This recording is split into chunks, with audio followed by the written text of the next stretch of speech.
আসসালামু আলাইকুম, নমস্কার, আদাব। আমি জান্নাত আবারও চলে এসেছি আপনাদের জন্য একটি লোমহর্ষক ভূতের গল্প নিয়ে। গল্পটি শুরু করার আগে আমি সবাইকে বলবো, যারা যারা এখন পর্যন্ত আমার চ্যানেলটি সাবস্ক্রাইব করেননি এক্ষুনি সাবস্ক্রাইব করে রাখুন, কারণ আমি কিন্তু প্রতিদিনই ঘন্টার পর ঘন্টা ভিডিও আপলোড করে থাকি। সো আমার ভিডিওগুলো মিস করতে না চাইলে এক্ষুনি নোটিফিকেশনটা অন করে রাখুন। তাহলে চলুন শুরু করা যাক। ঘটনাটি ঘটে আমার এক মামাতো বোনের সাথে এবং ঘটনাটি সম্পূর্ণ সত্যি। ঘটনাটি 2007 সালের। আমার মামাতো বোনের নাম জাহানারা, বয়স 14 বছর। তখন ছিল গ্রীষ্মকাল। ঘটনাটি গ্রীষ্মকালের অন্যতম ফল আম কুড়ানোকে কেন্দ্র করে। আমাদের এখানে অনেক আম বাগান আছে। অনেক ছেলে মেয়ে প্রতিদিন দল বেঁধে খুব ভোরে আম কুড়াতো। তারও আম কুড়ানোর প্রবল নেশা ছিল। তো সেই দিন রাতে জাহানারা তার ছোট বোনকে বলল, আজ আমরা দুজন সবার আগে খুব ভোরে আম কুড়াতে যাব, ঠিক আছে? আমি যদি টের না পাই, তুই টের পেলে আমাকে ডাক দিস। তো রাত 4টার দিকে তার ছোট বোন তাকে ডেকে বলল, রাত তো প্রায় শেষের দিকে, আম কুড়াতে যাবি না? তার আর দেরি না করে বাড়ি থেকে বের হয়ে গেল। আম বাগানটি ছিল বাড়ি থেকে কিছুটা দূরে। আম বাগানটি ছিল অনেক বড় ও পুরনো।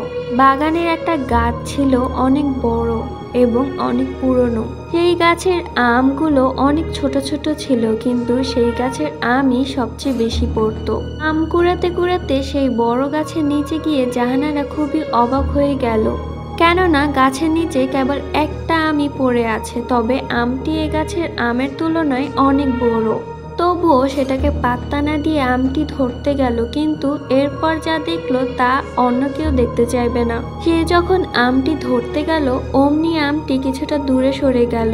এটা দেখে সে ভয় পেয়ে গেল, কিন্তু ভাবলো হয়তোবা সে ভুল দেখেছে। আবার সে আমটি ধরতে গেল, কিন্তু এবারও একই ঘটনা। এবার ভয় তার মনে জেগে বসলো, কি হচ্ছে এসব? আবার যখন সে আমটি ধরতে গেল, তখনই আমটি এমন একটা ভয়ঙ্কর আকৃতি ধারণ করলো, যা দেখা মাত্রই সে বেহুশ হয়ে গেল। ঘটনাটি এখানেই শেষ হলে ভালো হতো, কিন্তু এরপর যা ঘটলো তা এক কথায় অবিশ্বাস্য। যখন আজানের সুর শুনে তার হুঁশ ফিরল, তখন সে গাছটির নিচে পড়ে আছে। আশেপাশে কেউ নেই, এমনকি তার ছোট বোনকেও খুঁজে না পেয়ে আরো ভীতু হয়ে পড়ল এবং দ্রুত বাড়ি চলে এলো। সে দেখে তার ছোট বোন এখনো ঘুমোচ্ছে। সে তার বোনকে ডেকে তুললো আর বলল, কেন তাকে একা ফেলে চলে এসেছে সে। কিন্তু তার বোন কিছুই বুঝলো না। উপরন্ত জাহানারার হাতে আমের ব্যাগ দেখে সে বলল, আপু, তুমি একাই আম কুড়াতে গেলে, আমাকে ডাকও দিলে না।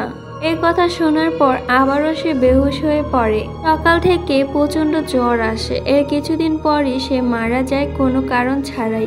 সো আজকের স্টোরিটা আপনাদের কাছে কেমন লেগেছে অবশ্যই কমেন্ট করে জানাবেন। অ্যান্ড দেখা হবে নেক্সট ভিডিওতে। সবাই ভালো থাকবেন। আল্লাহ হাফিজ।